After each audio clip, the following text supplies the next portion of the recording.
Halo, selamat jumpa lagi dengan saya Tono Rahmat. Kali ini saya akan memberikan materi agak sedikit teknis ya, mendekati kepada konsep fisika ya, ilmu fisika, yaitu tentang overtone series. Ya, kita tahu bahwa setiap bunyi, contoh saja misalnya ini, bunyi itu tidak hanya ini sendiri yang terdengar, tapi ada bunyi lain yang terdengar. Nah, itu yang disebut sebagai overtone, nada-nada luar yang turut berbunyi pada saat sebuah nada pokok, ya, nada utama ini dibunyikan. Mana saja, di sini juga ada, di ini juga ada, nada rendah juga ada. Semuanya memiliki overtone series. Tapi dengan catatan nada-nada itu adalah nada-nada yang dihasilkan dari alat musik non-elektrik.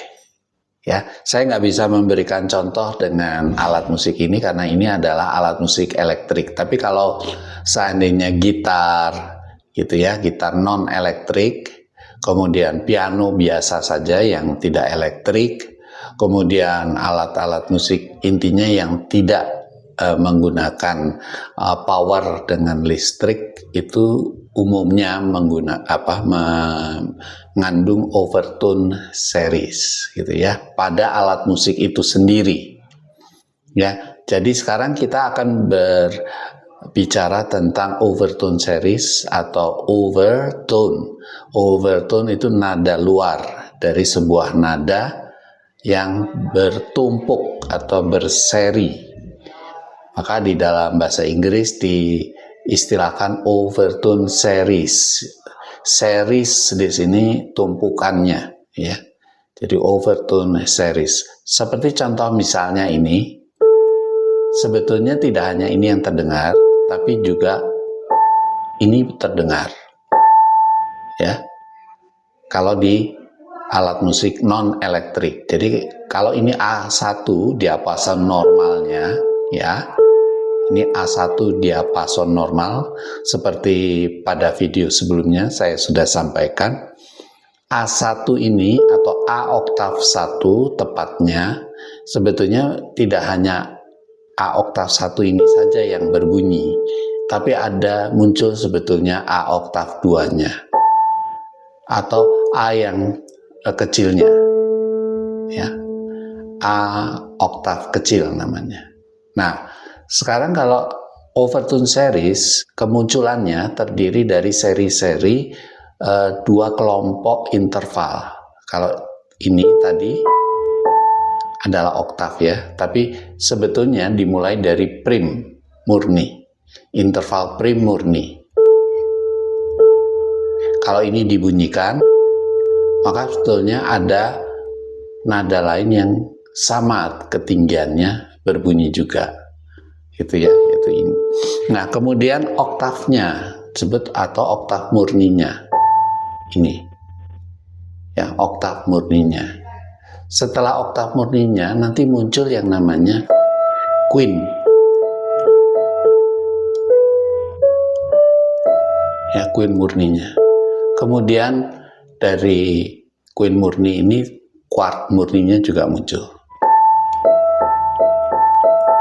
Ya, jadi ini sebetulnya, jadi prim, oktav, quint, dan quartnya semua dalam relasi interval atau jenis interval murni atau perfect, ya. Nah, ini adalah kelompok interval konsonan. Kalau di dalam overtone series adalah kelompok interval konsonan. Dan kelompok interval konsonan ini memang terdiri dari prim murni, oktav murni, quint murni, dan quart murninya. Quart ini sebetulnya kebalikan atau pembalikan dari ini. Ya. Ini adalah quint murni, maka ketika dibalik menjadi quart. Oke, saya ambil contoh misalnya A. diapason A oktav 1 440 Hz, maka akan muncul prim murninya juga frekuensinya 440 Hz. Sama. Kemudian muncul oktavnya, ini berarti 2 kali dari 440 Hz, sama dengan 880 Hz. Ini. Artinya lebih tinggi ya. Tuh, lebih tinggi. Oktavnya adalah 880 Hz.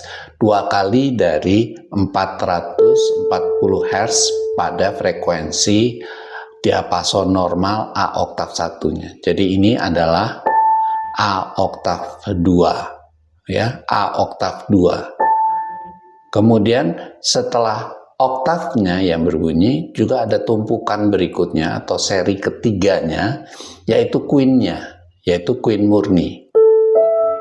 Ini queen murni ini diambil dari A oktav 1, maka diperoleh E oktav 2. Berapa frekuensinya? Frekuensinya adalah 3, karena rasio atau seri ketiga terhadap seri kedua, yaitu oktavnya. Berarti 3:2 dari 440. Maka frekuensi ini ya adalah 660 Hz. 3:2 atau seri ketiga terhadap seri kedua dari 440. Karena queen ini kan. Maka dihasilkan E oktav 2 sama dengan 660 Hz. Nah, sekarang dari E ini, E oktav 2 ke A oktav 2 adalah relasi interval kuart murni. Kita sudah dapatkan E oktav 2 sama dengan 660 Hz, maka kuart murni ke atasnya adalah A oktav 2. Berapa frekuensi A oktav 2? A oktav 2 terhadap E oktav 2 itu rasionya atau relasinya adalah 4:3. 4:3. Seri keempat terhadap seri ketiga. Maka diperoleh hasil 4:3 dari 660.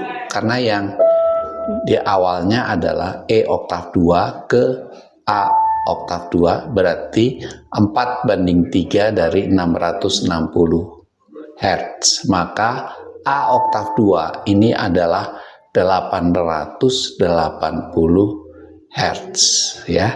880 Hz.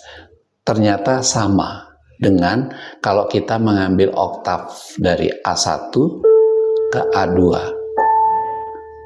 Ya, 2 kalinya kan, dari 440 sama dengan 880 Hz.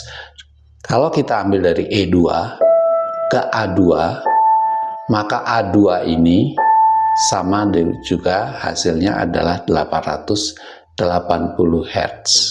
Nah, inilah cara kita memahami bagaimana setiap nada ya yang berbunyi dari sumbernya yang non-elektrik, alat musik non-elektrik, itu bisa menghasilkan overtone series. Nah, kelompok 1 dari overtone series itu adalah prim terhadap prim, kemudian prim nada pokok terhadap oktavnya atau oktav murninya.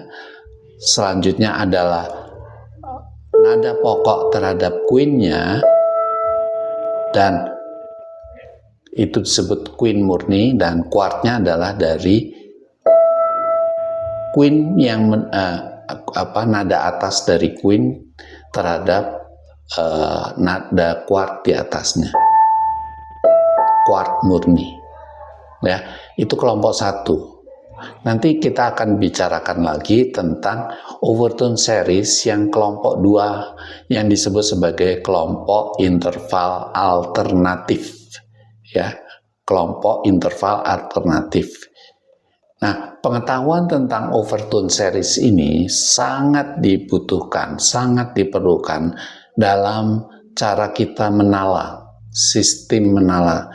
Apakah mau menala gitar atau mau menala biola, kontrabas, cello, apapun, ya, alat tiup, ya, intinya bukan yang elektrik. Itu dibutuhkan teori overtone series ini.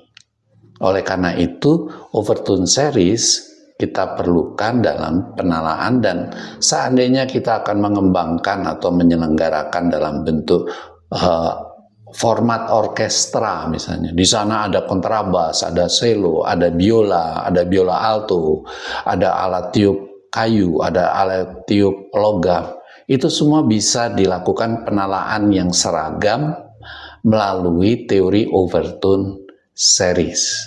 Tidak hanya itu, juga overtone series bisa kita gunakan untuk membuktikan tentang kemunculan teori-teori musik yang lain. Misalnya kemunculan tangga nada, ya, atau skala, kemunculan triad atau akor mayor, minor gitu ya, akor mayor atau minor. Itu semuanya bergerak dari pemahaman kita terhadap overtone series. Itu saja dari saya. Mudah-mudahan